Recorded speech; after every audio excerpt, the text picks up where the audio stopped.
학생들한테도 물어봤습니다. 빵 하면 어디가 생각나니? 대전의 성심당을 얘기를 합니다. 기차를 타고 고속버스를 타고 새벽부터 줄을 서서 빵을 샀다는, 그래서 인증샷을 찍고 자랑스럽게 하고 있는, 이게 바로 MZ세대가 보여주는 기성세대하고는 다른 그런 면입니다. 대전의 성심당은 로컬 스토어입니다. 그럼에도 불구하고 전국적인 유명세를 갖고 있거든요. 먹거리가 있기 때문에 사람들이 유입되게 되고, 그들이 갖고 있는 도시적인 삶, 도시적인 생각이 로컬 크리에이터로서 앵커 스토어라는 것을 만들 수가 있다는 것입니다.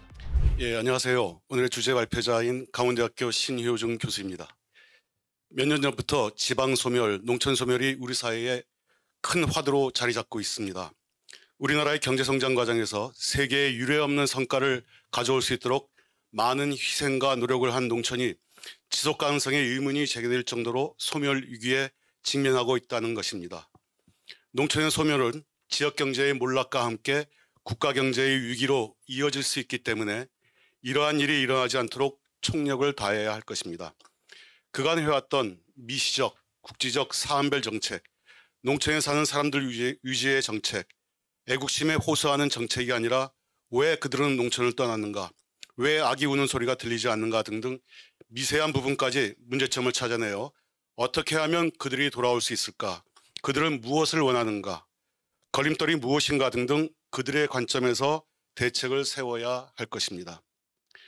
산업혁명 이전에 화물 운송을 한꺼번에 더 많이 하고 싶고 더 빠르게 하고 싶어서 마차의 크기도 크게 하고 말의 숫자도 늘려보았으나 도로의 크기로 인해 마차의 크기를 늘리는 것도 한계가 있고 말의 숫자를 늘리는 것도 불가능하여 난감하던 차에 증기기관차의 발명, 비행기의 발명, 전구의 발명 등등 기존의 고정관념으로는 불가능하였던 것들이 가능해지면서 대량 생산과 대량 운송이 현실화되어 산업혁명이 성공적으로 이루어졌다는 것입니다. 산업혁명은 이와 같이 고정관념의 혁신적 파괴, 창조적 파괴를 통하여 발전을 도모하는 앙트레프레너십 정신 덕분에 가능했던 것입니다. 따라서 농촌 소멸 문제를 접근함에 있어서 문제만 해결하는 정책으로만 그칠 것이 아니라 농촌 소멸의 위기를 농촌 부흥의 기회, 지속 가능한 발전이 가능한 선진국형 농촌을 만드는 기회가 될 수 있도록 앙트레프레너십의 정신으로 적극적이고 파격적인 정책을 도입하는 것이 절대적으로 필요하다고 생각합니다. 이런 관점에서 오늘의 주제는 MZ과 베이비 부모의 갓생을 위한 농촌 정책, 도농 불균형 해소 정책으로 설정하였습니다. 그럼 발표를 시작하겠습니다. 오늘 말씀드릴 목차는 들어가는 말로 시작해갖고 농업농촌의 진단, 그 다음에 그에 대한 처방으로서 K농정의 방향, 마지막으로 MZ과 베이비 부모의 K농정에 대해서 말씀드리도록 하겠습니다. 세계 경제와 국내 경제에 밟지 못한 전망은 농업 분야에도 부정적 영향을 미치고 있는 가운데 농촌 소멸, 청년들의 외면 등 농업과 농촌의 지속 가능성에 의문이 제기되고 있는 상황입니다. 따라서 앞으로의 농업정책과 농촌정책은 우리나라 산업구조 및 사회구조 속에서 운영되어야 하고 우리의 교육국의 경제 환경 및 조건과 유기적 관계 속에서 출발해야 할 것입니다.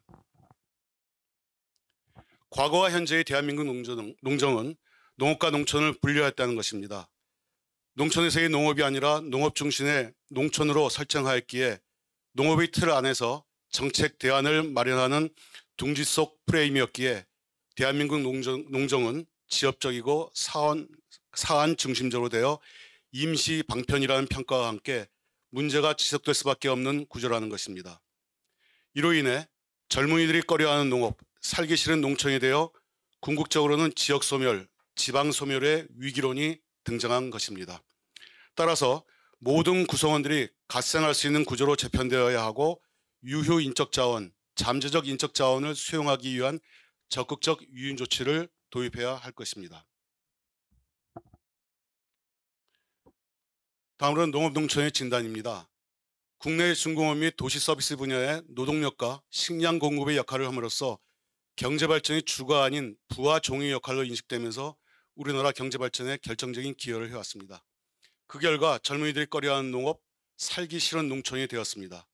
4년제 대학생을 대상으로 한 한국농촌경제연구원의 조사 결과 농업이 중요하다고 인식하고 있는 학생들은 87.3%인데 농립어업 분야에 취업하고 싶은 학생은 9.7%로 10% 미만이고 심지어 농촌 지역에 취업하고 싶은 학생은 0.6%에 불과했다는 것입니다. 참으로 안타까운 현실입니다.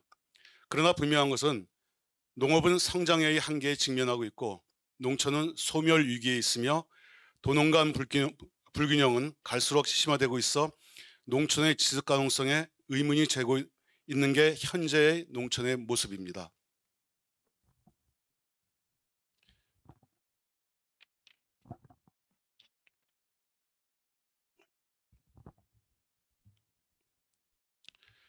다음으로 이러한 진단에 대한 처방에 대해 말씀드리겠습니다. 죄송합니다. 앞으로의 K농정의 정책 방향은 사안별 지역적 쟁점에 대한 땜질식 정책이 아니라 지속 가능한 농어촌 발전의 큰 틀에서 종합적 농촌 정책을 수립해야 하고 이와 더불어 도농 간 불균형 현상의 원인을 제거하거나 완화시키고 잘못된 제도 및 정책을 정상화해야 합니다. 따라서 K농정의 정책 목표는 선진형 K농어촌 구축이 되어야 합니다.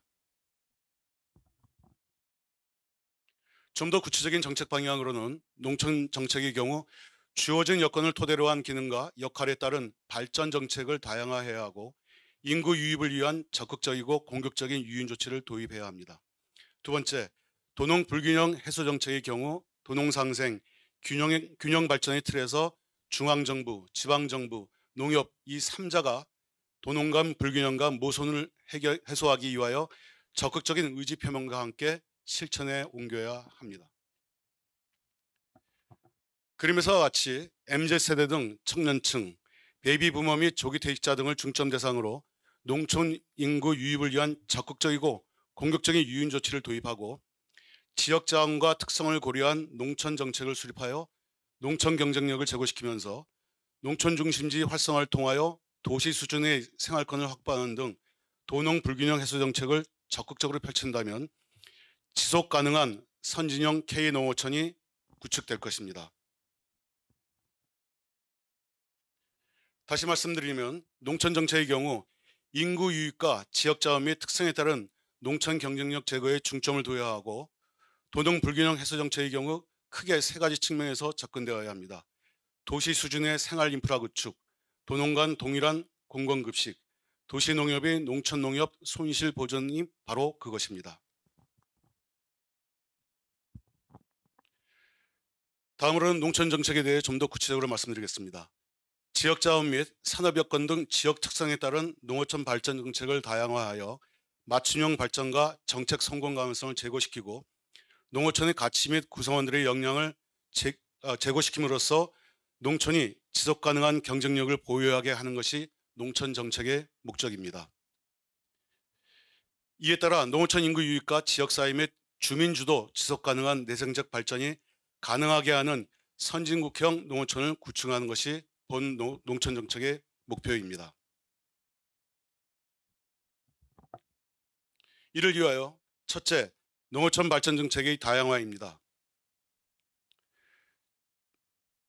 모든 농어촌은 보유하고 있는 지역 자원과 산업 여건이 모두 다를 것입니다. 그래서 지역 자원 및 산업 여건을 조사하여 유형화하고 그 유형에 따른 발전 전략을 수립하는 것이 성공 가능성을 높이기 위해 필요한 것입니다. 지역 내 비이동성 자원인 경관, 자연, 역사, 문화, 전통, 관습, 토착 지식 등 지역 자원이 얼마나 풍부하냐에 따라 발전 전략을 달리해야 한다는 것입니다. 예를 들어 간척지, 벼농사 지대 같이 지역 자원이 빈약한 경우에는 농업소득 중심의 발전 전략을 세우고 지역 자원이 풍부한 지역에는 비농업소득 중심의 발전 전략을 수립함으로써 로컬리즘에 따른 제품 차별화, 시장 차별화가 가능하게 되어 지속 가능한 발전의 토대가 마련될 수 있을 것입니다. 지속 가능한 내생적 농어촌 발전을 위해서는 먼저 지역 자원의 가치를 제고시키는 정책이 필요합니다. 이를 위하여 지역 내 비이동성 자원을 조사하고 발굴, 목록화해야 합니다. 그렇게 되면 맞춤형 농정 수립과 실행이 가능하게 되어 지역 주민의 애향심 고취로 인한 지역 발전이 가속화됨으로써 내생적 농어촌 발전이 가능하게 될 것입니다. 지역 주민의 애양심 고취 효과는 장소 마케팅 효과와 함께 전국 230여 개 기초지자체의 축제를 통해 널리 알려진 효과이기에 어렵지 않게 가시화될 수 있는 효과일 것입니다. 둘째, 지역사회 및 주민 주도의 내생적 발전을 위해서는 지역 주민의 내부 역량을 강화해야 합니다. 신규 유입 주민을 포함하여 지역 주민의 역량 강화 프로그램을 지원해야 합니다. 그러면 지역 주민 간 단합, 혁신적 지역 발전 계획 수립, 선진형 농어촌의 토대가 구축될 것입니다. 셋째, 농어촌 특화 사업의 확대입니다. 농어촌이 자립 발전할 수 있도록 비이동성 자원으로 구성된 지역 자원 및 지역의 특성을 고려한 소프트웨어 프로그램 위주의 특화 사업을 확대 실시해야 합니다. 이는 비이동성 자원을 통한 경험적 성공 이론인 브라이던의 발전 이론에 근거한 것으로서 인구 유입과 발전 가능성이 확보될 수 있습니다. 이는 이미 유입되었거나 유입할 양질의 인적 자원이 로컬 크리에이터로서 이러한 비이동성 자원과 결합하게 되어 지역 발전을 견인하게 된다는 로컬리즘의 현상과도 정확히 부합되는 정책입니다. 다음으로는 농어촌 인구 유입입니다. 농업 인구를 포함하여 비농업 인구 유입을 위한 공격적이고 파격적인 적극적 유인 조치가 시행되어야 합니다. 농촌 발전의 처음과 끝, 핵심은 바로 인구 유입이라고 아무리 강조해도 지나치지 않을 것입니다. 가장 먼저 경제력과 경험을 갖추고 있는 베이비 부머 세대를 위한 인구 유입 조치를 수립해야 한다고 생각합니다. 그들은 농촌에 살고 싶어도 대도시에 대한 미련을 절대로 버리지 못합니다. 그렇다고 그들을 포기해서는 안 됩니다. 그들은 정년퇴직을 하였지만 아직 신체가 건강하여 사회적 활동을 할 수 있는 그룹이고 아직 독립하지 못한 자녀들과 준비가 덜 된 노후에 대비하기 위해 은퇴와 동시에 다시 경제활동 참여를 시도하고 있는 그룹입니다. 잘 아시다시피 베이비 부머 세대는 6.25 전쟁 이후 태어난 1955년부터 가족 계획이 시행된 1963년도까지 태어난 세대로서 부모를 부양하는 마지막 세대, 자녀에게 부양받지 못하는 처음 세대를 뜻하는 일명 마처 세대로 불리고 있는 세대입니다. 2023년도 현재 만 60세부터 만 68세가 대상이고요. 연령별 평균 75명 기준으로 해서 전국적으로 약 675만 명, 도시를 뜻하는 동단위 거주 약 540만 명, 수도권 330만 명, 서울 120만 명으로 추산되고 있습니다. 특히 예를 들어 서울 거주 베이비 부머 세대들이 아무리 농어촌에 살고 싶어도 현재의 제도로서는 불가능할 것입니다. 따라서 이들을 유인하기 위한 과감한 파격적인 정책을 도입해야 합니다. 인구 50만 명 미만 시군 거주 조건으로 1인 2주민등록지 허용, 1가구 2주택, 세제 혜택 등 과감하고 파격적인 적극적 유인 조치를 도입해야 합니다. 또한 청년의 경우 청년 농촌 인턴제를 도입할 것을 제안합니다. 이는 2007년도부터 시행 중인 중국의 촌관 제도와 유사한 제도인데 중국의 촌관 제도는 대학 졸업 후 3년간 농촌의 말단 행정조직의 부책임자급으로 농촌 발전을 위해 일하는 제도입니다. 물론 3년간 복무하면서 좋은 평가를 받은 촌관은 정규 공무원으로 임용될 수 있기에 경쟁률이 수십 대 1에서 수백 대 1에 이를 정도로 인기가 좋다고 합니다. 우리도 양질의 인적 자원을 유인하기 위한 제도로 과감히 도입해 볼 만한 제도라고 사료됩니다. 다음으로는 도농 불균형 해소 정책입니다. 농업 농촌의 기피 원인이 과거에는 가난, 중노동, 혐오 노동, 패배의 상징 등이었지만 현재는 미래 비전이 보이지 않는 일자리, 농업 농촌의 쇠퇴, 삶의 질, 텃세 등이 원인으로 자리 잡고 있습니다. 이에 따라 도농 불균형 현상은 인구수 및 고령화 비율, 소득, 생활 인프라, 공공급식, 도농 간 농협 차이 등 거의 모든 분야에서 일어나고 있습니다. 더욱이 인구수 및 고령화 비율의 경우 일본에서는 65세 이상 비율이 50%를 넘으면 사회 공동체가 유지되기 힘든 한계 마을로 정의하고 있는데 우리나라의 경우 65세 이상이 70% 이상인 곳이 많은 한계 마을이 많기에 농촌 소멸, 지방 소멸의 위기 얘기가 주요 뉴스에서 다뤄지고 있다고 생각합니다.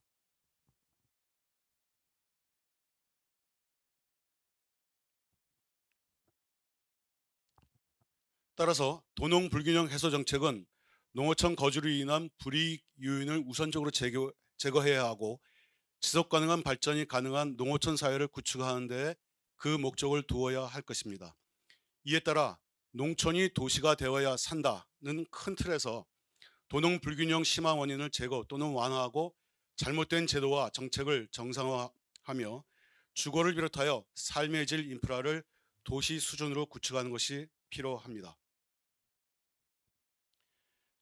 일반적으로 도시와 농촌의 기능은 업무 기능 중심, 교육, 문화, 복지, 주거 등 삶의 질을 영위하는 장소로서의 페리어반, 도시근계라고 얘기를 하죠. 그 다음에 농업 생태계 포함 자연과 도시 사이의 완충지대, 서버반이라고 표현합니다. 그 다음에 농업 및 국토보전 제도로 구분되고 있습니다. 크기와 규모, 효율성과 합리성, 선진국형 지역사회 견인, 지속가능한 발전 등을 고려할 때 우리나라 농촌은 도심과 도시근계의 기능을 모두 포함한 개념입니다. 따라서 지역 내 모든 업무를 볼 수 있는 장소이자 주거, 교육, 보건의료, 문화복지 등 삶의 질을 영위하는 장소로서의 기능을 모두 갖춘 복합적 개념의 중심지 활성화 계획을 수립해야 할 것입니다. 여기에는 지역 실정에 맞는 농어촌 청년 뉴타운 정책 등 청년 이탈 방지와 청년 신규 유입을 위한 적극적이고 합리적인 유인 조치를 강구해야 합니다. 현재 농림부는 도시 농촌 기능 중심의 시, 군청 소재지, 읍면 소재지 순으로 지역 중심지 활성화 사업을 진행하고 있습니다. 이와 같이 기존의 정부에서 하고 있는 농어촌 중심지 활성화 사업의 목표를 도시 수준의 생활 인프라 구축으로 더욱 강화하여 농어촌 중심지를 도시 수준의 삶의 질을 영위할 수 있는 것으로 만들어야 합니다.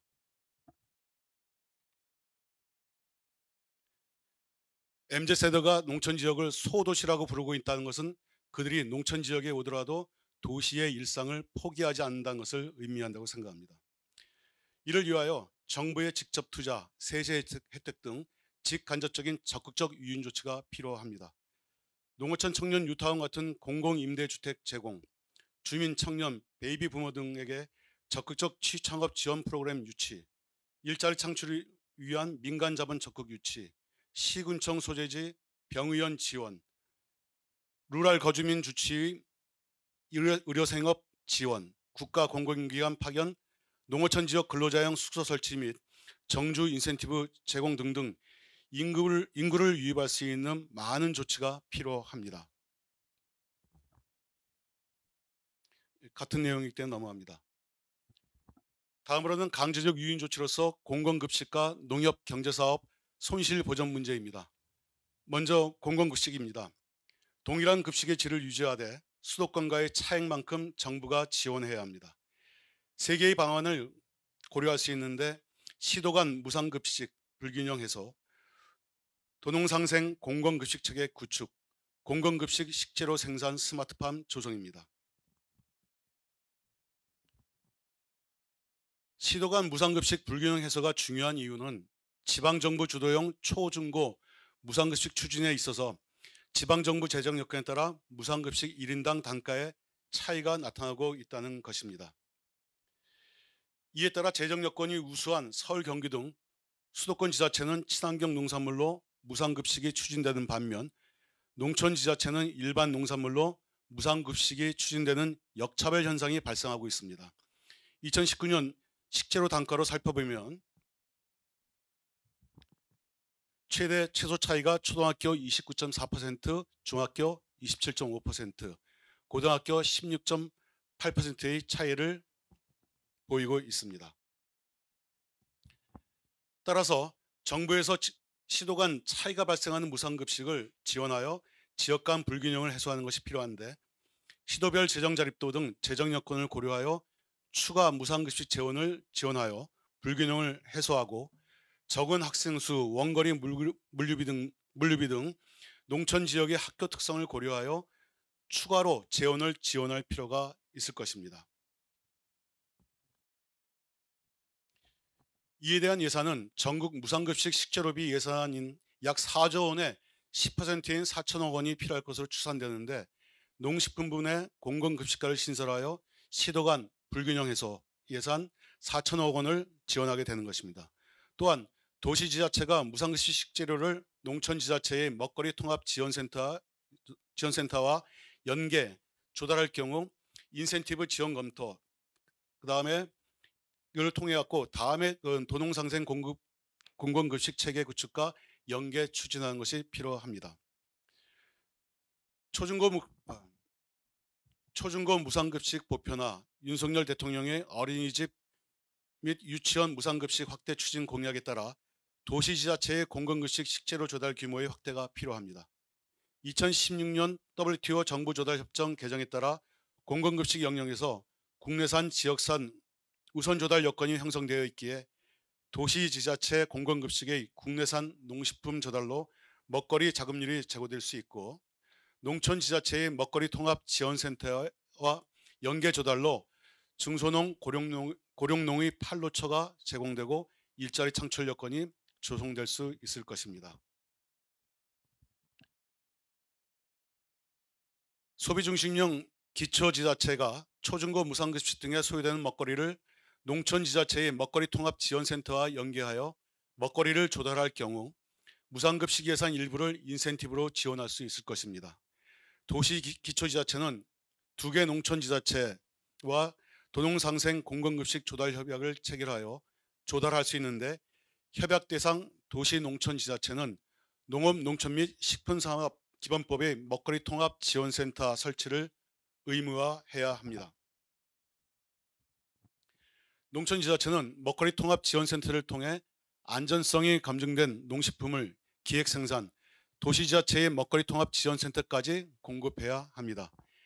이에 대한 예산으로는 기초지자체 먹거리 통합 지원센터 개소당 50억 원씩 총 50개소를 설치하여 국비 50%, 지방비 50%로 하여 2,500억 원이 소요될 것으로 추산됩니다. 마찬가지로 신설된 농식품분의 공공급식가가 지원을 합니다. 이 또한 다음에 공공급식 식재료 생산 사회적 스마트팜과 연계하여 추진하는 것이 필요합니다. 농업인구 고령화, 중장기 농업 생산 감소 예상, 농촌의 노년 부양지수 증가 추세를 고려할 때 생산인구 부담 증가와 농촌 노인 복지 약화가 우려됩니다. 청년 창업농 육성이 정부 정책인데 현실적으로 후계농, 승계농이 아닌 이상 농업 생산 분야에서 독자적 창업농은 한계가 있을 것입니다. 또한 농촌의 고령농 노동력, 유휴농지, 청년 창업농의 안정적 정착 여건 조성 등 공공급식 연계 사회적 스마트팜 조성이 필요합니다. 세부 내용으로는 노인 일자리 창출형 사회적 스마트팜은 청년은 관리 경영자로 급여를 받고 농업인은 고령농을 고용하여 일일 4시간 노동하게 하여 활력과 자립생활 여건을 확보할 수 있는 여건을 조성하는 것입니다. 이러한 사회적 스마트팜의 안정적 경영을 위해 지자체의 공공급식, 국방부의 군급식을 연계하여 식재료의 생산 공급 체계를 구축하는 것입니다. 지자체의 먹거리 통합 지원센터와의 계약 재배를 통하여 사회적 스마트팜을 조성 운영함으로써 안정적인 수익 구조를 확보할 수 있습니다. 그러면 고령농의 스마트팜 노동으로 건강 만족도 제고 및 안정적 소득 확보라는 2마리 토끼를 잡을 수 있을 것입니다.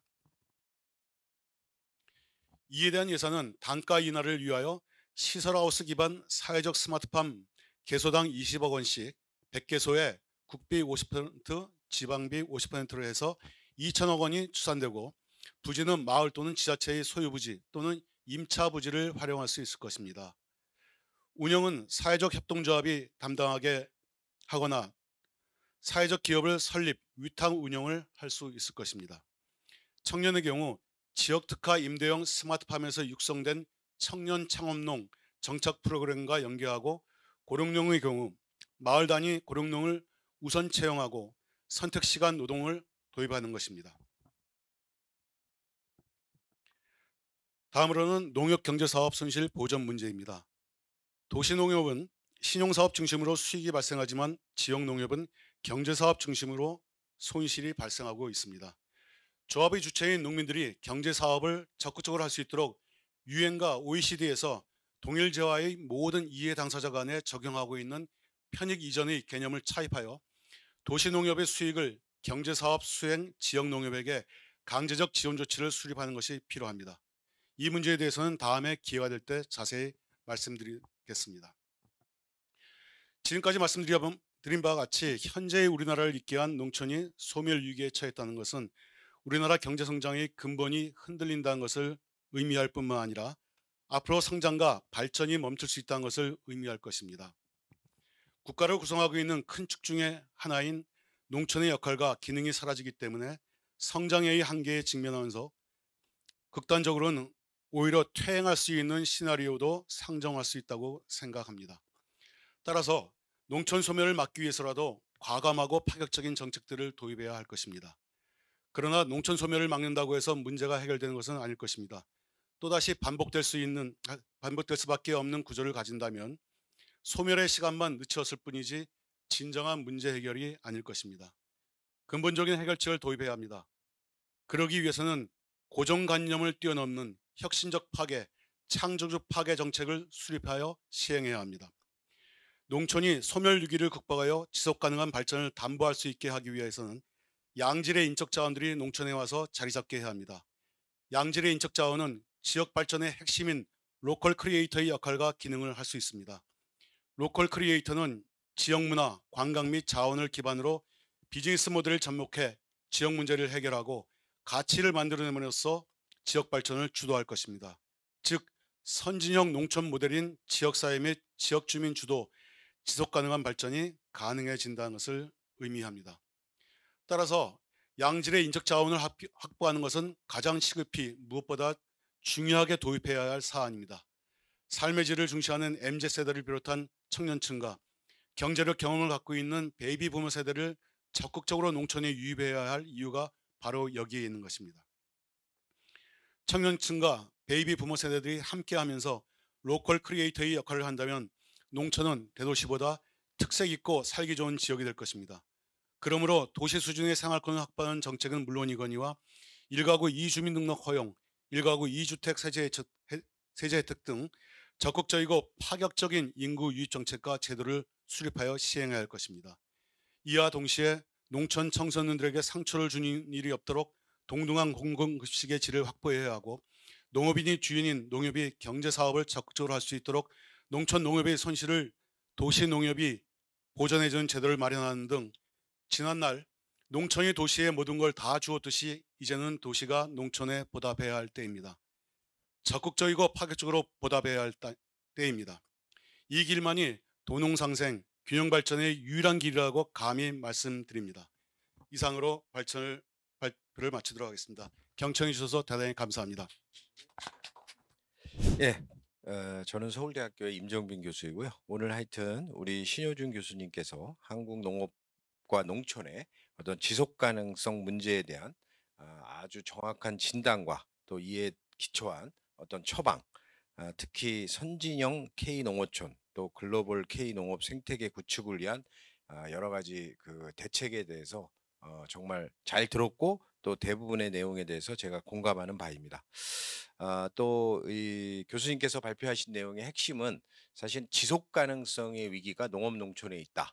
그러면 지속 가능성은 크게 보면 경제적 측면과 환경적 측면과 사회적 측면이 있다고 볼 수 있겠습니다. 우선 경제적으로는 이 농업 부분이 이 성장의 정체 또 이 고부가 가치로 발전할 수 있는 어떤 성장 동력의 부재 이런 것들이 아마 우리 농업 부분이 다른 산업에 비해 성장이 정체되는 또 경제적으로 지속 가능성이 없는 그런 문제라고 볼 수 있겠고요. 또한 이제 환경적 측면에서는 이분은 많이 얘기는 안 하셨지만 사실은 이 일반적으로 선진국에서는 농업하면 친환경적, 환경 친화적 산업인데 우리나라의 경우에는 물론 뭐 축산업이 또 집약적으로 발전하고 하다 보니까 또 이 생산성을 높이는 농업에 치중을 하다 보니까 고투입 농법, 또 에너지 집약적 농업, 또 그러다 보니까 이제 환경을 그 좀 훼손하는 이런 측면도 환경적 측면에서 있다고 보겠습니다. 또한 사회적 측면은 아마 이 크게 흐르는 그 우리 교수님의 발표 내용에도 이 도농 간 삶의 질 격차나 소득 격차는 바로 사회적 큰 문제 또 지방 소멸 위기, 또 이런 인구 위기 이런 것들은 다 그런 측면에서 보면 사회적으로 지속 가능성 측면에서 문제가 있다고 보겠습니다. 그래서 저는 사실 오늘 모든 거를 다 토론하기 전에 그 큰 제목에 맞는 도농 상생 협력과 우리 국토의 균형 발전을 위한 범부처적으로 지금까지는 농업과 농촌 정책을 대부분 농식품부 주도로 또 중심으로 추진을 해왔지만 특히나 농촌 정책은 저는 범부처적으로 협력적으로 추진이 돼야 된다는 게 저의 일관된 주장입니다. 물론 그 농식품부가 농촌개발 정책을 주도하는 중심 부서로 있지만 지금은 말 그대로 중심 부서이자 또 그냥 단독으로 플레이를 하는 이런 정책이었기 때문에 이 사실 여러 부처들이 또 농촌이라는 거는 정주 여건 측면에서 의료, 교통, 교육 뭐 여러 가지 그 다른 부처들이 연관되는 게 많습니다. 그런 측면에서 교수님께서 말씀하신 내용들이 또 일관되게 또 성과 있게 이루어지기 위해서는 저는 범부처적으로 협력적으로 추진이 돼야 된다는 걸 강조하면서 제 의견을 말씀드리도록 하겠습니다. 아시다시피 역대 정부도 이 농촌 지역 그러니까 도농 간의 어떤 균형 발전을 위해서 많은 노력을 해왔지만 이렇게 한계가 봉착한 이유가 제가 볼 때는 우선 첫 번째로는 앞서 말씀드린 대로 범부처적인 전략을 가지고 일관되게 농업 농촌 개발 정책을 제대로 추진해 오지 못한 게 첫 번째 이유가 되겠고요. 두 번째로는 특히나 이 농촌 개발 앞서 교수님께서 말씀하신 다양한 어떤 농촌 지역의 특색에 맞는 개발이라든지 또 유형별 어떤 발전 전략이 추진되기 위해서는 또 막대한 예산이 듭니다. 그렇지만 우리가 경제 발전 또 빠르게 경제 성장을 하는 과정에서 비농업 부분 주로 제조업을 중심으로 한 성장 전략을 추진해 오다 보니까 또 인구는 적게 살고 공간은 넓은 농촌 공간을 개발하는 정책에는 막대한 예산이 들기 때문에 어느 국가든지 이게 마지막에 이루어지는 거거든요. 그래서 그런 측면에서 아마도 예산 투입 또 재정 투입 측면에서의 부족이 있지 않았을까 생각이 됩니다. 하지만 최근의 사회 트렌드가 물론 우리 국가적 문제입니다. 그 농촌의 인구 위기, 또 지방 소멸, 또 이 여러 가지 나타나는 또 농업 부분의 어려움, 또 농촌의 삶의 여건의 어려움 이런 것들은 국가적 문제이지 단지 농식품만의 문제가 아닌데요. 근데 최근에 우리 사회 트렌드가 이 농업과 농촌에 대한 어떤 그 요구하는 기대와 기회 요인이 많이 있습니다. 뭐냐면 여기 선생님이 쓰신 갓생이라든지 또 요새 많이 이 청년들이 원하는 거는 소득도 중요하지만 삶의 질, 또 일과 또 그 쉼의 어떤 균형, 또 행복한 삶을 추구하는 웰빙 시대 이런 것들은 사실은 이 친환경적이고 생태적이고 경관적인 경관 보존적인 우리 농촌이 새로운 기회 요인으로 창출이 될 수 있기 때문에 지금부터라도 우리가 도농 간의 균형 발전이라는 큰 명분을 가지고 농촌을 개발하고 또 농촌의 삶의 질을 높이는 그런 노력이 필요하다고 보겠습니다. 그래서 저는 지금까지의 우리나라의 그 도농 간 균형 발전을 위한 정책 패러다임이 우선은 바뀌어야 된다고 봅니다. 우선 첫 번째로는 현재는 도시 위주로 또 광역 단위 위주의 지역 개발 정책에서 다차원적으로 크게는 뭐 광역도 계속하지만 또 소도시 또 마을 단위까지 고려하는 지역의 공간 균형 발전을 지향하는 그래서 선생님께서 말씀하신 것처럼 지역 특성에 맞는 농촌 개발 정책이나 또 그런 그 전략이 필요한 게 아닌가 생각이 되고요. 두 번째 패러다임은 이 미래 가치 지금 우리 국민들이나 우리 새로운 그 MZ 세대들이 원하는 그 행복을 추구하고 또 자아 실현의 기회의 공간으로서 그런 가치 실현의 장소로서의 농촌 개발 정책. 지금까지는 단지 농업인이 있는 또 농촌 주민을 위한 이런 그 어떤 작은 협소한 의미의 농촌 개발 공간 정책에서 이 국민을 위한 또 국민과 함께하는 또 국민의 행복에 기여하는 이런 공간으로서의 농촌 정책으로 패러다임 전환이 필요할 것 같고요.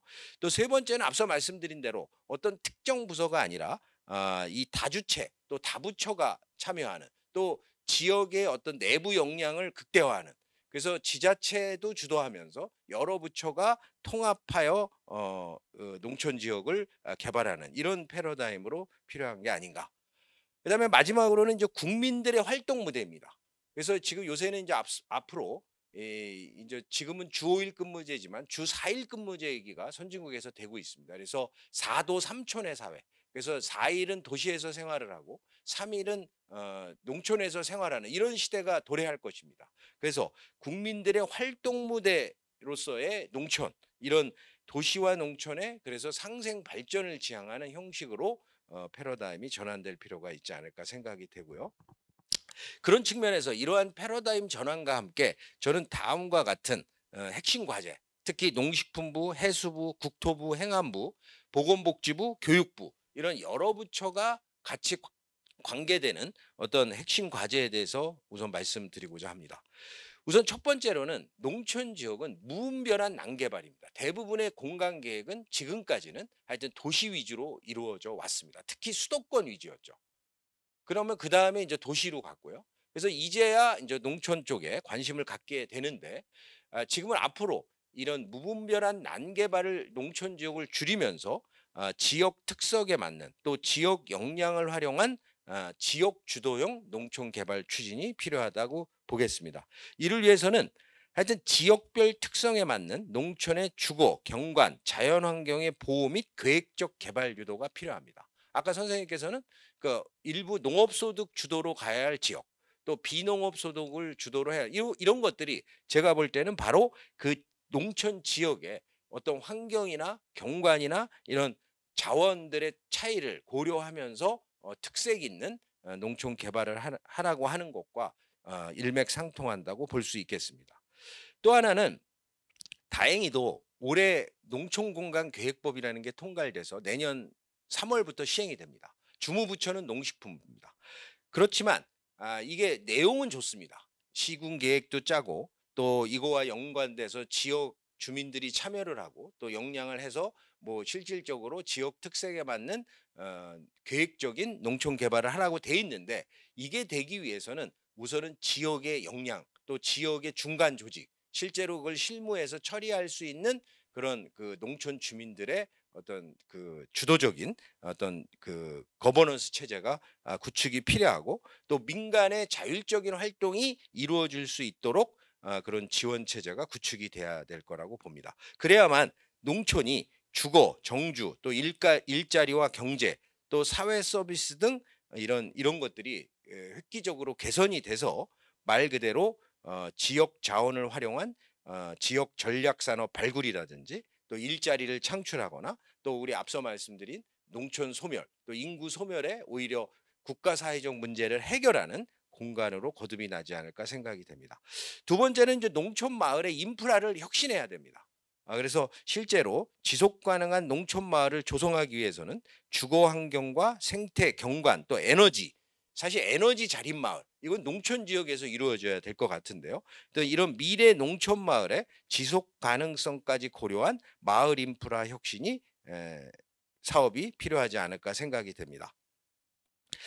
우선 또 이 농촌은 고령화되어 있기 때문에 고령 주민에게 편안한 노후 생활을 위한 농촌 노인 개호 서비스, 돌봄 서비스를 강화하고 또 청년, 또 귀농 귀촌인, 또 은퇴인, 또 관계 인구 등 다양한 특성을 가진 주민들의 수요에 맞는 맞춤형 농촌 마을 조성이 필요하지 않을까 생각이 됩니다. 또 세 번째 핵심 과제는 농촌의 자원을 활용한 지역 경제 활성화입니다. 이게 앞서 또 선생님께서 말씀하신 것과도 일맥상통하는데요.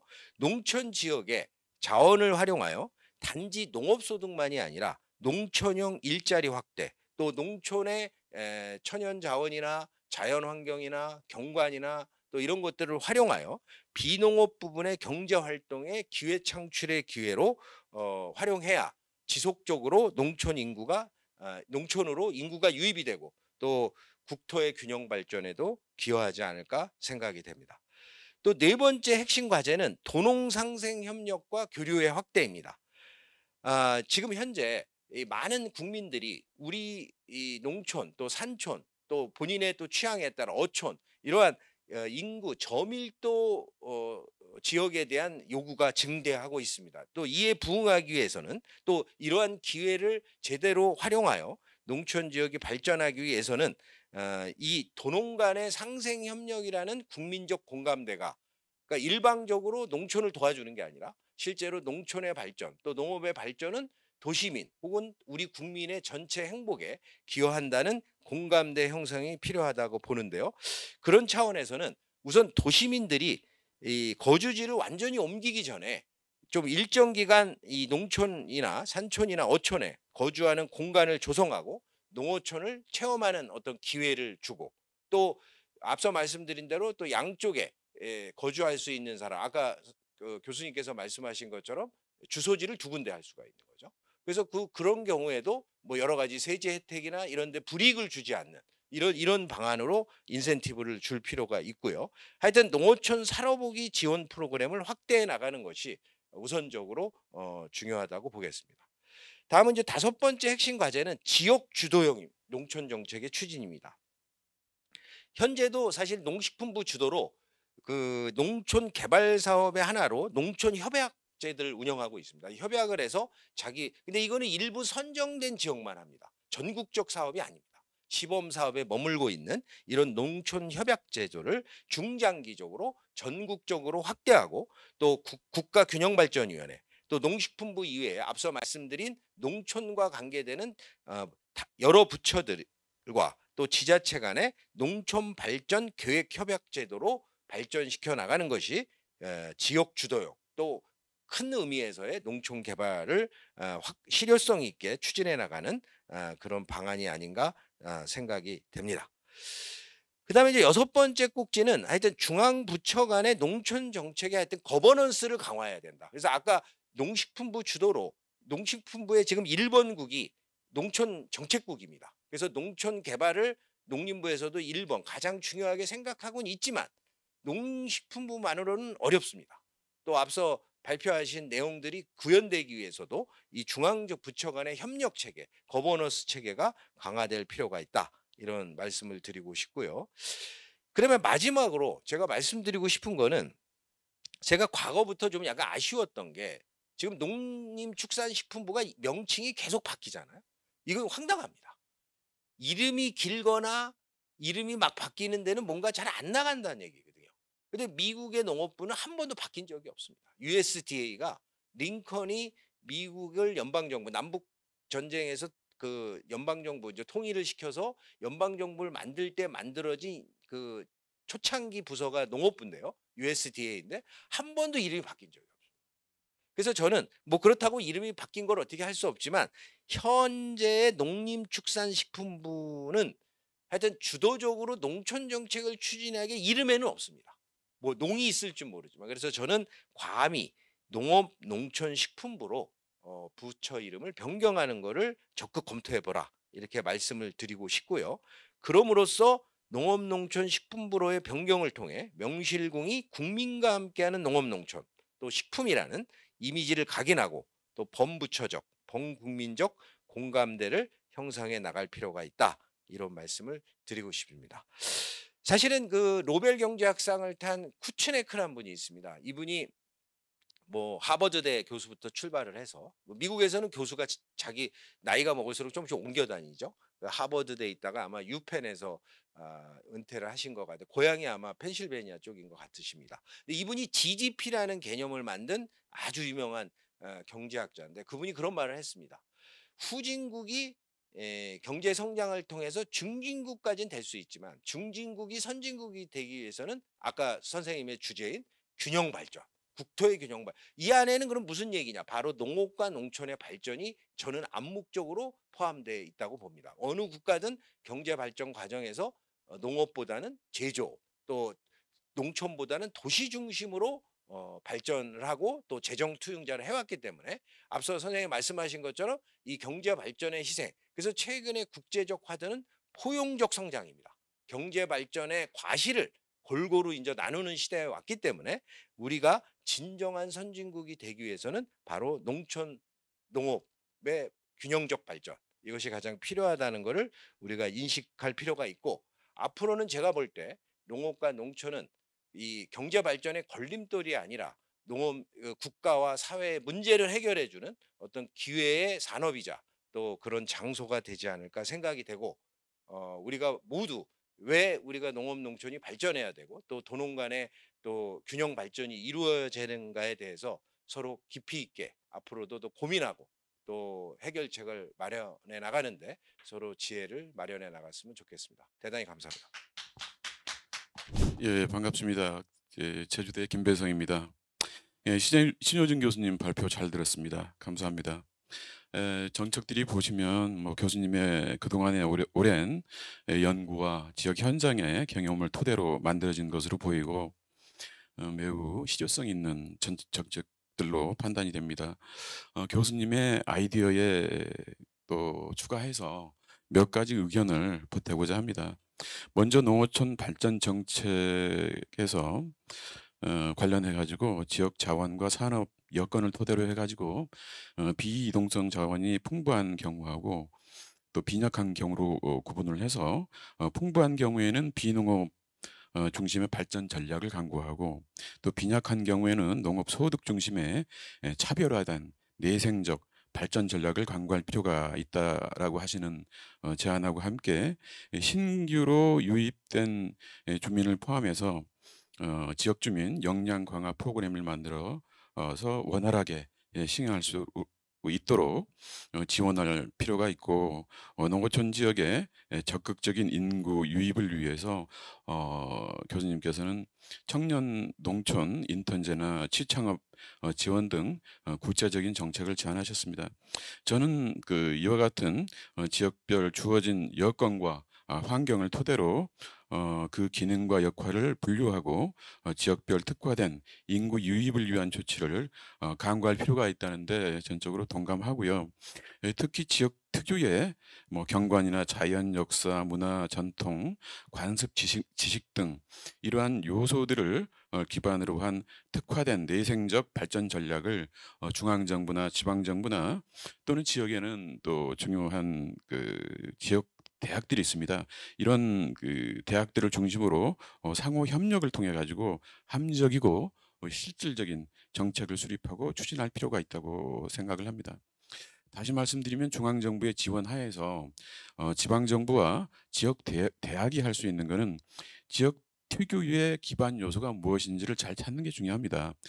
그게 무엇인지 연구하고 발굴하고 지속 가능하게 유지 발전될 수 있도록 하는 정책 방안을 세부적으로 강구할 필요가 있다고 생각합니다. 또한 그동안 시행되었던 많은 정책이 있죠.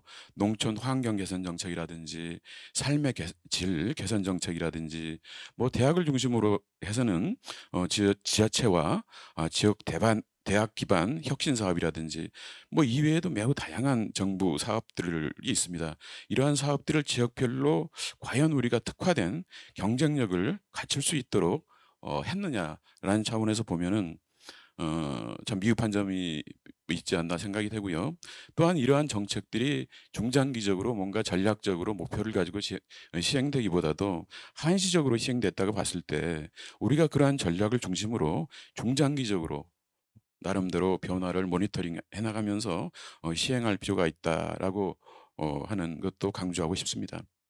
말씀드렸듯이 한편으로 생각을 해보면 지역 기반 지역 대학 관련 혁신 정책들이 생각해 보면 지역 인구, 특히 학령 인구의 감소에 초점을 두고 있습니다. 그래서 대학의 구조조정의 목적으로 대부분 시행됐기 때문에 앞서 말씀드렸듯이 실제 지역의 발전, 지역 대학들이 속해 있는 또 농어촌 지역의 활성화 얼마나 기여했는가라는 관점에서 볼 때 부족한 점이 있다라고 생각이 됩니다.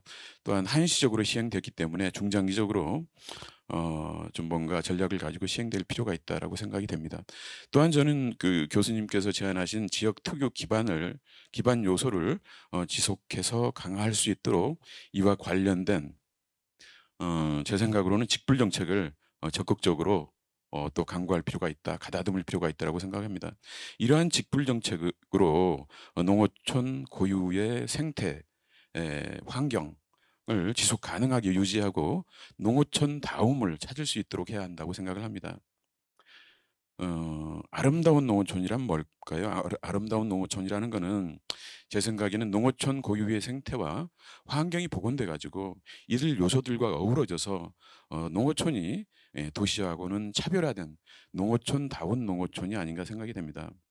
또한 이와 같은 지역 특유 기반 요소를 강화하게 되면은요, 농어촌 지역으로 인구를 유입할 수 있는 중요한 변수로 도 활용하고 작용할 수 있을 것으로 생각합니다.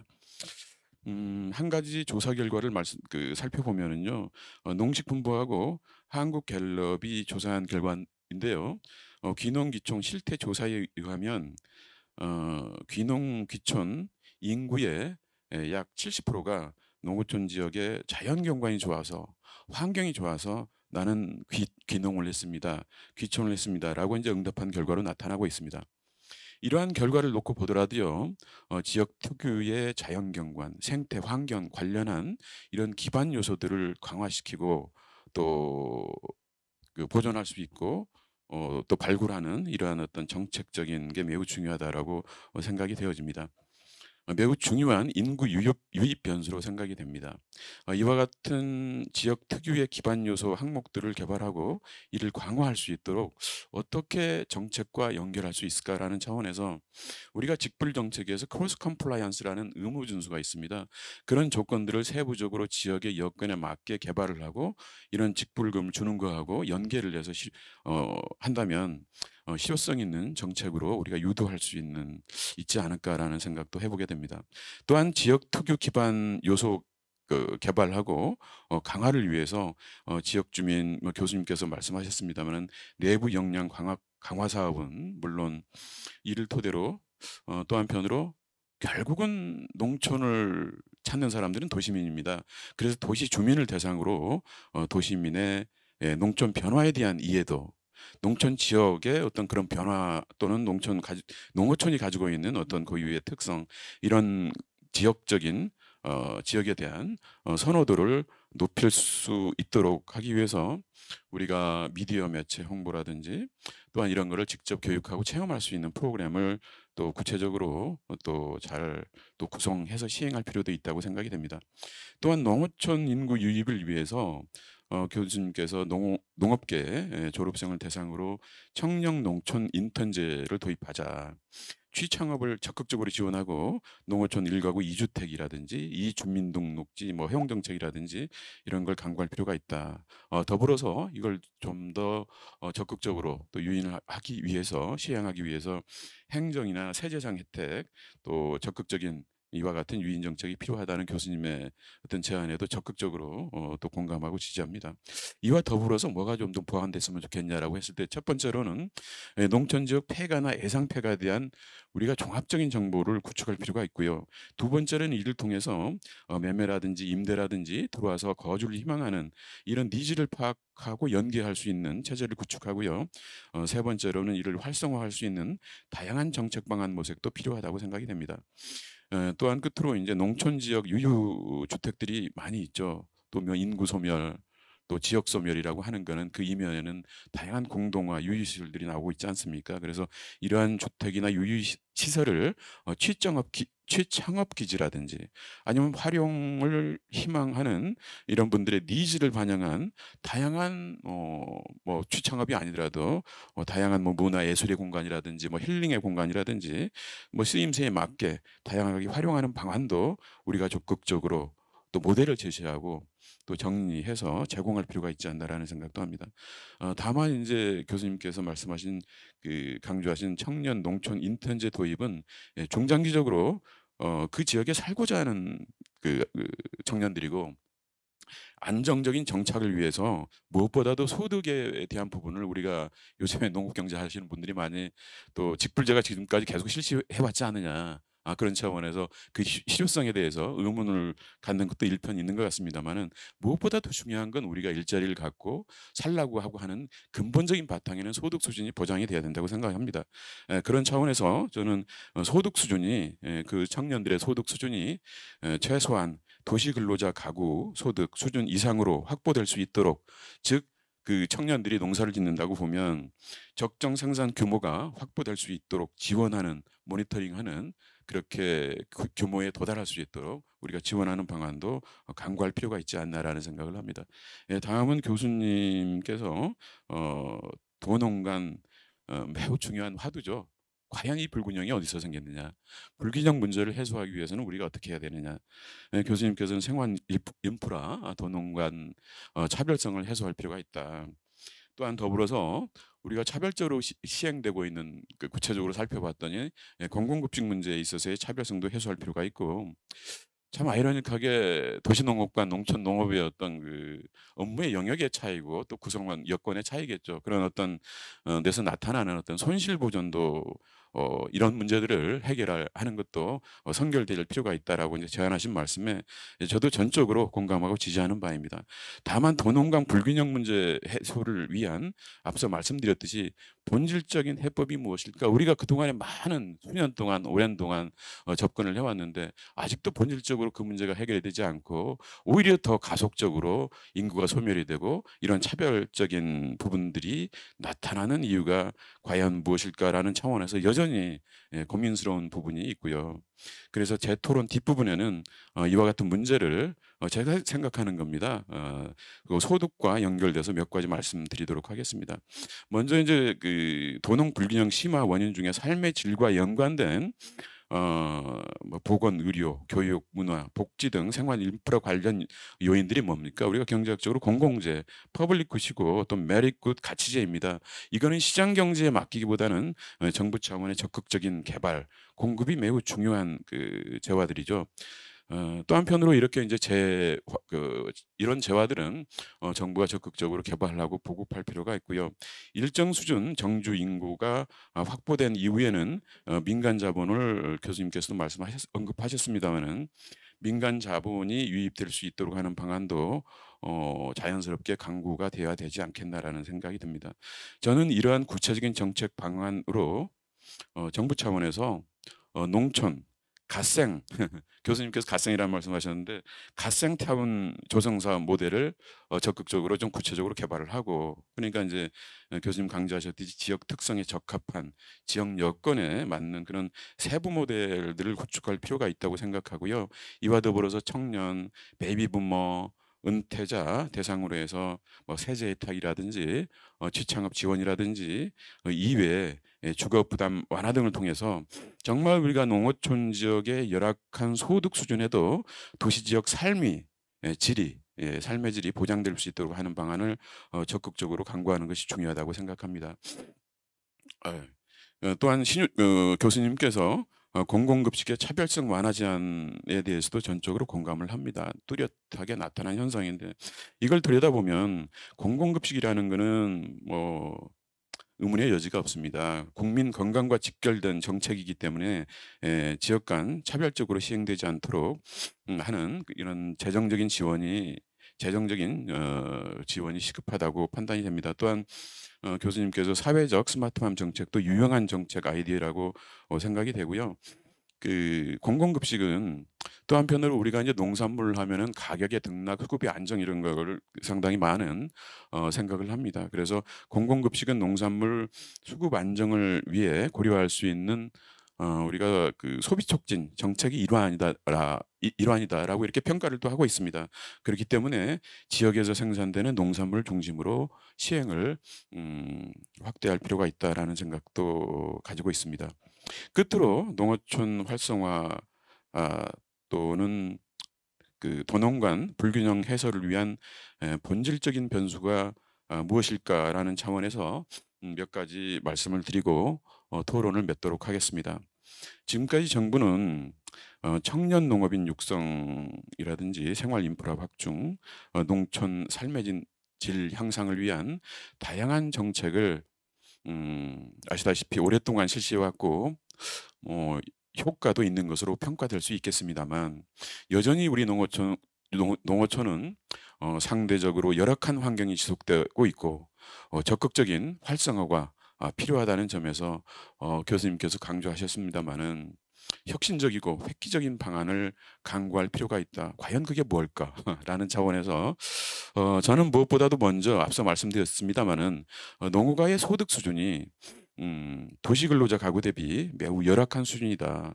이를 획기적으로 높여야 된다라는 우리들의 인식 전환이 필요하다고 생각을 합니다. 그 이유는 우리가 아시다시피 경제 발전과 시장 개방 과정에서 이미 농업은 다른 산업 또는 다른 국가와 경쟁해서 농업 측면에서 산업적인 측면의 농업 측면에서 경쟁력을 강화하기보다 비농업 부분 성장을 통해서 농업 부분의 열악함을 보완하고자 하는 정책적 역사적 의미를 내포하고 있음을 우리는 인식할 필요가 있다. 농가 대상 그래서 직불금 상향을 통해 가지고 농가 소득 보전 방안을 도시근로자 가구 대비 어느 정도 높여야 되는지 많은 어떤 그 생각들과 논의가 되고 있지 않습니다만은 저는 최소한 한 90% 정도 수준으로 보전하는 획기적인 방안을 강구할 필요가 있다고 생각합니다. 평균적으로 볼 때 농가 소득 수준이 도시 근로자 가구 대비 60% 내지 70% 정도 수준밖에 되지 않는 상황에서 농어촌 지역의 인구 유입이나 활성화 정책은 산업적 경제 활동 인구 2회를 대상으로 한다면 가능할지 모르겠습니다만은 산업적 경제 활동 인구를 대상으로 한다면 한계가 있을 수밖에 없고 이와 같은 한계로 인해서 그간의 수많은 농촌 활성화 정책과 도농 간 불균형 해소 정책의 실효성을 담보할 수 없지 않나라는 것을 우리는 돌이켜 검토할 필요가 있지 않나 생각합니다. 농가 소득 수준 향상을 위해 고려할 수 있는 정책으로 앞서 말씀드린 직불 정책을 저는 고려할 수 있다고 보고요. 이러한 직불 정책은 농업 부분을 대상으로 시행될 필요뿐만 아니라 앞서 말씀드린 대로 농촌 지역 특유의 자연 생태 환경적인 요인 즉 농촌의 다원적 기능 얘기는 안 하고 있지 않습니까?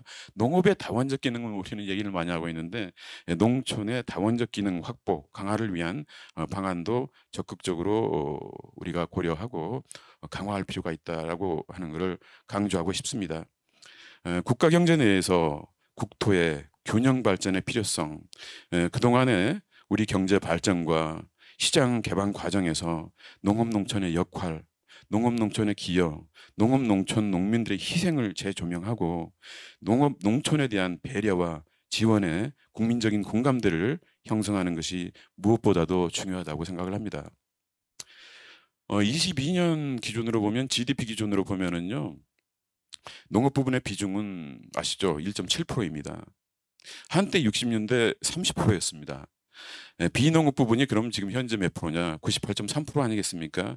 국토의 한 부분으로서 산업의 한 부분으로서 농업 농촌의 공존과 갓생을 위해서 그리고 우리 경제 발전과 시장 개방 과정에서 희생된 1.7% 이제 남은 부분에 대한 배려와 지원이 무엇보다 필요하다라는 국민적인 이해와 국민적인 공감대가 필요하지 않을까 생각을 합니다. 이를 위해서 우리 정부, 학계 열심히 노력하고 있습니다만은 또 국회도 열심히 노력하고 계시죠. 보다 적극적으로 힘을 모아야 되지 않나 생각을 합니다. 지금까지 말씀드린 농촌 농업 거주자 소득 향상 정책을 기반으로 해가지고 우리가 다양하게 검토하고 있는 생활 인프라 확충, 뭐 행정적, 재정적 지원, 집 창업 지원, 반부처 간 협력 또는 뭐 농촌 지역의 힐링 환경 조성 등을 통해서 농촌 지역 삶의 질적 향상 방안을 강구하게 되면 농어촌 활성화와 도농 간 불균형 문제를 해소하는데 어느 정도 방향이 잡히지 않을까라는 게 제 생각이고요. 제 토론은 이것으로 마치도록 하겠습니다. 감사합니다. 주제 발표와 토론하시느라고 수고 많으셨습니다. 제가 그 농촌경제원에서 농업정책실에서 근무할 때 이제 농촌 문제가 크게 부각되면서 특별히 정주권 이 개발 문제가 나와서 농촌 개발단이 만들어지고 그게 이제 부서로 돼서 활동을 했는데 그 당시 제가 고민이 뭐였냐면 그 농촌 인구 유입이든지 지금 말하는 어떤 부정적인 것들을 해소하기 위해서 그 정주권 개발하는데 그 농촌 발전에 있어서 그것이 그 필요 조건은 되지만 충분 조건은 아니다. 그걸 강조를 했어요. 그래서 제가 충돌을 많이 했었는데 그 이유는 뭐냐면 지금 선생님들 다 말씀하신 것처럼 소득하고 연결되지 않은 어떤 뭐 복지시설, 그때 얘기한 뭐 의료시설, 교육시설 이런 것들을 그 농촌에 그 이렇게 그 뭐라 그래야 되나요? 설치를 한다 그래서 운영한다 그래서 그게 정말 말 그대로 지속 가능성이 있는가 이런 거가 고민이 많았었는데 오늘 선생님들 다 말씀하신 것처럼 그 이 농촌 문제가 결코 농업 문제하고 또 별개에 있지 않고 무엇보다도 아까 지금 우리 김배성 교수님 말씀하신 것 중에 그 농가 소득 문제 얘기할 때 우리가 그 농외 소득에 대해서 더 관심을 가져야 되지 않을까. 그리고 저는 특별히 더 생각 중인 게 지금 뭐냐면 농촌에서 MZ 세대들이 그 자기의 어떤 가치를 실현하면서 일을 그게 꼭 농업하고 연계되면 더 좋고 그것들이 있어야만 말 그대로 농촌이 지속 가능성을 회복하는 게 아닌가 이런 생각을 갖습니다. 그래서 근데 저 임 교수님 토지경제학 이 저희 이게 농지 보존 문제하고 연계돼 있지 않는가 이런 생각을 갖는데요. 어떻게 생각하시는지 궁금하고요.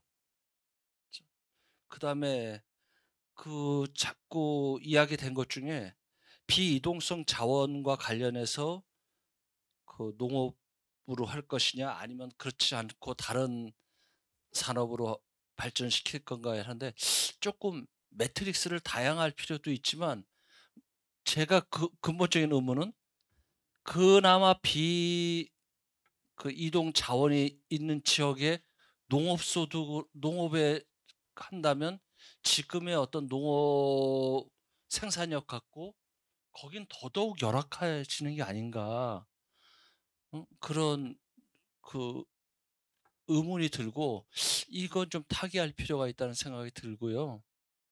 그다음에 하여튼 오늘 주신 것 중에서 만약 제가 농촌경제원 농업정책실로 시작해 갖고 평생을 정책 업무를 했었는데 그 일가구 뭐 농촌 지역의 2세대라든지 주거지 인정하는 문제를 조금 더 우리가 구체적으로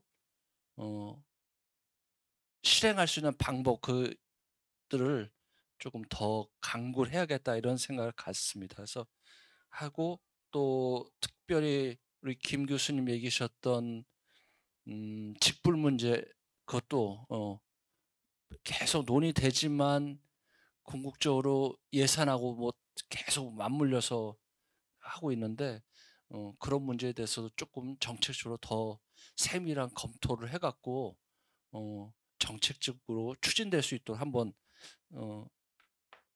마음의 부담을 갖고 생각해 보도록 하겠습니다. 예. 그래서 일단 종합 토론이니까요.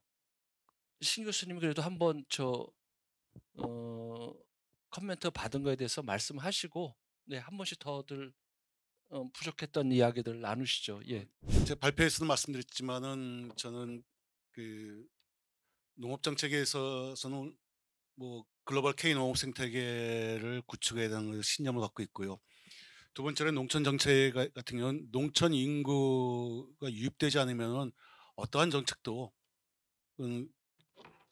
먹히지가 않는다라고 생각합니다. 그래서 제가 둥지 속 프레임을 빨리 뛰어넘어야 된다라고 말씀드린 게 뭐냐면 우리가 농업을 자꾸 생각하면서 농촌을 얘기하니까 이게 잘 풀어지지가 않은 것입니다. 아예 농업을 생각하지 않고 농촌만 생각하게 된다면 농촌 인구 유입 그것만 딱 이제 생각하게 된다면은 자연스럽게 풀어갈 수가 있다 생각하거든요. 그 하나의 예를 드린다면은 제가 그 비이동성 자원에 주목하는 이유는 무엇이냐면은 그 제품 차별화, 시장 차별화인 것입니다. 제품 차별화, 시장 차별화는 어떻게 일어나느냐? 먹거리가 있기 때문에 사람들이 유입되게 되고 그 다음에 그들이 갖고 있는 도시적인 삶, 도시적인 생각이 로컬 크리에이터로서 앵커 스토어라는 것을 만들 수가 있다는 것입니다. 그것은 무엇이 우리가 지금 가장 얘기할 때 빵 그러면은 학생들한테도 물어봤습니다. 빵 하면 어디가 생각나니? 제과점 하면 어디 생각나니? 그러니까 대전의 성심당을 얘기를 합니다. 대전의 성심당은 로컬 스토어입니다. 전국적인 거로 갖고 있지는 않습니다. 그러니까 글로벌하지가 않다는 것이죠. 그럼에도 불구하고 전국적인 유명세를 갖고 있거든요. 그렇고 그것이 앵커 스토어로 자리 잡으면서 예를 들어 갖고 그 어떤 특정 그 커피숍 같은 경우는 한 골목의 상권을 리드를 하지만은 대전의 성심당 같이 이런 앵커 스토어 같은 경우에는 지역 상권을 리드를 한다는 것입니다. 우리가 생각하기에는 어떻게 그렇게 거기 그 빵을 사러 기차를 타고 고속버스를 타고 가서 새벽부터 줄을 서서 빵을 샀다는, 그래서 인증샷을 찍고 자랑스럽게 하고 있는 오픈런을 보여주는 것이거든요. 이게 바로 MZ세대가 보여주는 우리하고 다른 기성세대하고는 다른 그런 면입니다. 그랬을 때 그런 MZ세대들을 이용해 갖고 아이디어 역발상을 하게 된다면은 비이동성 자원을 이용해 갖고 제품 차별화, 시장 차별화가 되지 않을까. 예를 들어 갖고 프리미엄 퀄리티의 소품종, 소량을 우리 지역에선 공급한다. 그렇게 되면 농업소득이 떨어질까? 아니라는 것입니다. 농업소득의 퀄리티를, 프리미엄 퀄리티를 함으로 인해 갖고 농업소득을 오히려 더 증대시킬 수 있는 역발상의 경제학이 일어날 수가 있고요. 그것은 전에 블루베리가 처음에 우리나라에 도입됐을 때 신세계백화점 식품부가 가갖고 거기 전량 수매하고 자기 차로 가서 비싼 돈으로 전량 수매를 해갖고 갓 딴 걸 저희한테 전량 공급해 주십시오. 냉장 비행기로 공급받던 블루베리를 국내에서 비용을 대폭 절감하면서 싱싱하고 신선한 블루베리를 공급했던 것입니다. 그리고 그걸로 인해 갖고 더 우리 돈으로 더 확대 좀 그 생산을 더 해주십시오. 라고 요청을 하는 그런 것이 바로 앵커스토어의 역할을 할 수 있다고 생각하거든요. 바로 그래서 저는 인구가 유입되게 되면 양질의 인적 자원을 로컬 크리에이터로 만들자. 로컬 크리에이터로 하기 위해서는 그런 분들을 많이 하기 위해서는 정부가 각종 정책을 써도 백약이 무효했듯이 이런 것들을 파격적인 정책을 쓰게 된다면 그들이 온다는 것입니다. 그러면 그것은 자연스럽게 우리가 걱정할 필요 없이 농업 문제가 해결되고 농촌 문제 해결되고 정말로 제2라고 하긴 죄송합니다만은 농촌이 우리의 도시와 또 다른 한 축인 농촌이 정말로 잘 살게 되는 그런 단계가 되지 않을까, 그래서 그런 말씀을 드렸던 것입니다. 예, 이상입니다. 추가적으로 발언 기회를 주셔서 감사드리고요. 우선은 그 하 박사님께서 말씀하신 내용을 위주로 제가 말씀을 드리면, 사실 제가 지금 사실은 서울대학교 평창 캠퍼스의 그린바이오 과학기술연구원장인데요. 그 제가 왜 농경제학과 교수가 그린바이오 과학기술연구원장이냐, 저는 뭐 R&D 하는 사람은 아닌데 제가 뭐 하여튼 그 하는 이유는, 사실 우리가 큰 틀에서 우리 농경제학자들이 사실 농업소득을 늘리는 게 중요합니다. 왜냐하면 지금 현재 우리나라 농업소득이 1995년 W 출범 이후로 1,100만 원 수준에서 정체돼 있습니다. 그러니까 전체 농가 소득에서 농업 소득의 비중이 떨어지는 거는 일반적인 현상입니다. 선진국이 될수록. 그렇지만 절대기, 우리 실질 소득은 실질 농업 소득은 떨어진 겁니다. 그러니까 명목 소득이 1,100만 원에 거의 20년 이상 있다는 건요. 그래서 이건 지금 심각한 얘기인데요. 그래서 근데 이거는 어느 국가든지 농업 경제가 발전하면은 농업이 비농업 부분보다 성장이 떨어집니다. 그거는 왜냐하면 농업이 바로 아까 농지라는 고정성 있는 생산 요소가 있기 때문에 다른 산업보다 이 신축성이 떨어집니다. 생산 요소 간의 대체 탄력성이 낮기 때문에 어느 국가든지 그래서 농업 성장률이 비농업 부분의 성장률보다 낮습니다. 근데 우리는 특히 낮죠. 그래서 농업 부분의 이 성장의 격차가 바로 소득 격차로 연결이 돼서 모든 나라의 어느 정도 수준이 되는 국가의 농업 문제는, 농업 정책의 문제는 그래서 우리가 소득의 문제고, 그래서 어떻게 하면 농가의 소득 또 농업의 소득을 높이냐, 이것이 핵심적인 정책 과제가 되겠고요. 그래서 저희도 우리가 이제 우리나라도 이 인건비도 오르고 또 토지 용역비, 우리 땅 가격이 비싸잖아요. 그러니까 이런 것 때문에 이제 새롭게 이루어진 게 바로 농업과 우선 식품 산업의 연계. 그래서 2008년부터 물론 이미 선진국들은 앞서 제가 말씀드린 미국의 농업부는 이미 농업부가 식품 산업을 관장했습니다. 그래서 농산물과 연계가 됐죠. 근데 우리는 식품 기업들이 주로 수입산 원료를 쓸 수밖에 없었어요. 왜냐하면 경제 발전을 하는 동안에 낮은 인건비 주려면 식료품이 싸야 되거든요.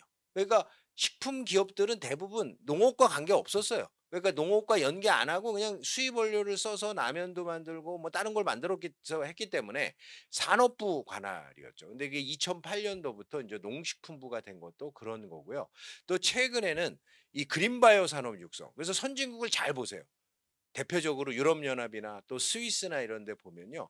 농가의 소득을 높여주기 위해서 전방 산업, 그러니까 기능성 식품 산업, 전통적인 식품 산업이나 기능성 식품이나 천연물 화장품이나 요새는 또 메디푸드, 또 생물의약품 이런 농산물을 소재로 활용하는 그린바이오 산업이 발달해서 그 고부가가치 산업에서 창출된 부가가치를 농업으로 이렇게 환원하는 이런 것들이 실제로 농가에게 다양하게 농업 소득을 줄 수 있는 또 고소득 고부가가치 소득을 주는 방향이기 때문에 저희 정부도 아마 이번 정부 들어서 그린바이오 산업팀이 농식품부에 새로운 과가 생긴 것도 그런 건데 좀 늦었지만 다행이라고 좀 보고 그래서 그런 노력이 좀 필요하다고 말씀을 드리고 싶고요.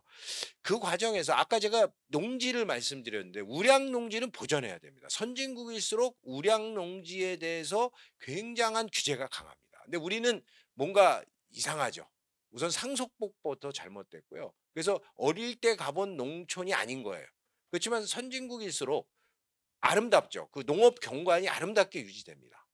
그래서 근데 그 이유는 제가 볼 때는 우리는 겉으로는 상속법이 아주 아들 딸 구별 없이 이렇게 나눠주도록 돼 있는데 이것이 이제 선진국에서는 굉장히 디자인이 잘 돼 있다 그럽니다. 그 세금이나 이런 인센티브 제도를 활용해서 가급적 자기 자녀에게 상속을 하면 세금 안 냅니다.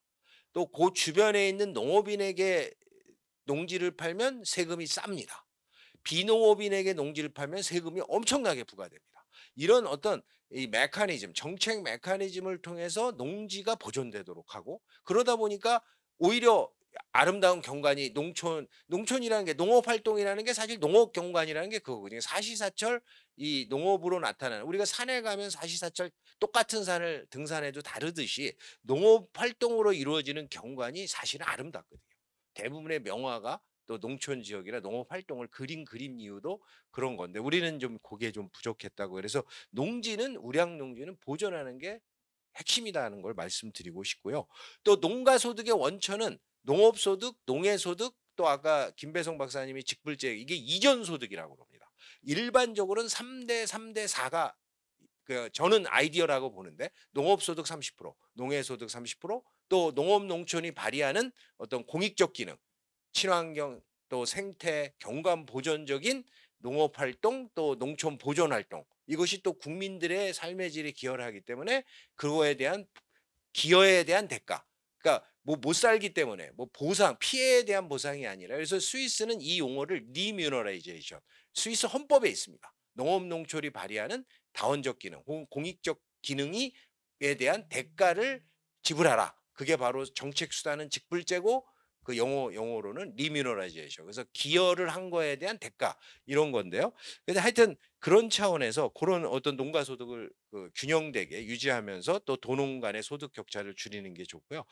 마지막으로 저는 이 얘기를 하고 싶습니다. 우리가 농업 정책을 얘기하면 농업인만 생각합니다. 그래서 농업인에게는 안정적인 소득을 보장해 주는 거 좋습니다. 이게 목표가 되겠고요. 그렇지만 농업 활동이 영위되는 농촌 공간은 농촌 주민, 농민이 아닌 사람이 더 많습니다. 그걸 농촌 주민이라 그러죠. 그래서 농촌 주민에게는 삶의 질 높은 정주 서비스, 단지 주택뿐만 아니라 교통, 교육, 의료 이런 다양한 도시민들이 누리는 서비스에 준하는 서비스를 제공해 주는 것이 정책 목표고요. 또 농업 활동에서 나오는 건 식량이잖아요. 그래서 소비자들, 식량을 소비하는 사람들에게는 안전한 품질 좋은 식량을 안정적으로 제공해 주는 게 목표고 또 앞서 말씀드린 농촌에 대한 소비자는 전 국민입니다. 그래서 전 국민에게 아름답고 매력적인 어떤 공간을 제공해 주는 걸 목적으로 삼아야, 그래서 제가 범부처적인 얘기를 한 거고요. 그래서 이런 큰 틀의 우리가 비전과 목표를 우리가 서로 공감대를 형성하고 또 인식을 공유해야만 제가 볼 때 앞서 우리 신효중 교수님께서 발표하신 말 그대로 도농 간의 균형적인 또 이 여러 가지 사회 문제, 인구 문제, 지역 소멸 위기 이런 것들을 해결하는 데 도움이 되지 않을까 생각이 됩니다. 네, 감사합니다. 농가 소득 관련해서 몇 말씀만 좀 보태도록 하겠습니다. 제가 이제 토론할 때 직불제 얘기 드렸습니다만은 방금 임 교수님 또 농가 소득의 구성이 농가 소득은 농업 소득, 농해 소득, 그다음에 우리는 뭐 경상 수입 또는 이전 수입이라고 하죠. 정부 보조금이 포함되어 있는 거를 그렇게 얘기를 하는데 구성 자체가 농업 소득이 지금 이제 전체 농가 소득의 30% 정도 차지하고 있고요. 그다음에 이제 경상 수입 보조금 포함한 게 30%, 그다음에 농해 소득이 최근에 40% 정도를 포함하고 있습니다. 그래서 우리는 이미 농업이라는 어떤 산업적 측면에 있어서 농업 생산성을 통해 가지고 우리가 농가 소득을 지지하는 또 벌어들이는 거에는 한계가 있다는 것이 그게 지금 뭐 현실입니다. 그럼에도 불구하고 이제 우리가 농업 부분의 생산력이나 생산성을 이렇게 높이고자 또 하고 농업 부분의 지속적인 어떤 성장을 위해서도 이제 노력을 하고 있습니다만은 뭐 가공 수요라든지 뭐 그걸 통해서 6차 산업을 전개한다든지 또는 이제 적극적으로 수출 정책을 뭐 이렇게 편다든지 하는 것도 지속적으로 노력하고 있고 노력할 필요가 있다고 생각합니다. 그럼에도 불구하고 농가가 벌어들이는 어떤 소득을 보존할 수 있는 방안은 이미 구조적으로 소득 구조적으로 우리가 직불제를 고려하지 않을 수가 없고, 이러한 직불제를 통해 가지고 농가 소득을 보존할 수 있는 데 있어서는 국민의 세금을 통해서 들어가고 있기 때문에 그동안의 어떤 농업 부분의 역할이나 농촌 부분의 역할이나 기능이나 국토의 한 부분으로서 산업의 부분으로서 경제 발전과 그다음에 시장 개방 과정에서 나타났던 여러 가지 농업 부분의 역할과 희생, 이런 부분들을 고려를 해서 국민적인 공감대가 필요하다라고 말씀을 드리는 거고요. 그래서 이걸 위해서는 신효진 교수님께서도 강조하셨습니다마는 농업 자체적인 어떤 해결을 위한 동지 속 프레임을 벗어나서 우리가 산업적인 유기적인 어떤 관계 속에서 농업을 바라보고 또 해결하고자 하는 그런 게 중요하다라고 강조를 하는 것입니다. 농업 문제를 농업만의 독립적인 문제로 보지 않고요. 국민 경제를 구성하는 여러 산업 중에 하나로 농업을 바라보고, 이러한 산업 간 유기적인 관점에서 도시경제 활동의 생산성, 소득에 비해서 농업 부분의 상대적 저위, 저개발 현상을 검토할 필요가 있다라고 하는 데오드르 윌리엄 슐츠 교수, 우리 농업경제 하는 분들한테 매우 유명합니다.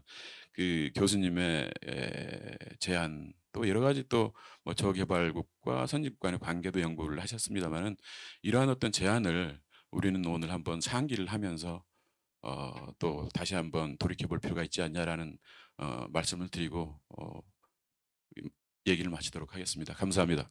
일단 저희가 두 번의 포럼을 통해서 큰 주제로 사실 신 교수님하고 이 포럼을 시작할 때 농업은 우리 국내 문제에 국한돼서 보면 답을 찾기가 좀 어렵다라는 생각을 해갖고 뭐 이야기 나눈 게 있는데, 결국은 일관되게 다 되는 이야기는 그 종합적이고, 또 그러면서도 지금까지 농업의 어떤 역할했던 거를 고려해서 그에 맞게 이런 문제점들을 해소해 나가야 된다는 그런 생각에는 변함이 없고, 제가 뭐 마무리는 아니지만 저희가 어떤 한 분한테 그 어떤 정책 얘기를 하면 그분이 이런 얘기 하시더라고요. 그 어디 캐비넷 들어가면 다 있다는 거예요, 그 정책들이. 근데 결국은 그 주인 잘 만나서 그 정책 꺼내서 뚝심 있게 밀고 가야 된다는 얘기를 하셨었는데, 지금 우리가 바른 방향을 찾아서 그러한 뚝심 있는 그 정책 추진할 그 동력을 회복하는 것이 우리 농업 농촌 문제를 해결하는데 사실은 필요한 것이 아닌가, 이런 생각을 가졌고요. 제가 오늘 특별히 임 교수님, 김 교수님한테 너무 많은 소중한 이야기를 들어서 예, 잘 소화하도록 하겠습니다. 우리 교수 한 가지 안내 말씀을 드리면 저희가 매월 원례를 갖고 있는데요. 저희가 그 세미나랑 또 뭐 연관해서 한번 추진할 예정이라서 그것들을 의견을 나눠서 조만간 원래 일정하고 다음 주제에 대해서 알려드리도록 하겠습니다. 예. 어디 혹시나 더 마음 예, 예. 수고들 하셨습니다. 고맙습니다. 예.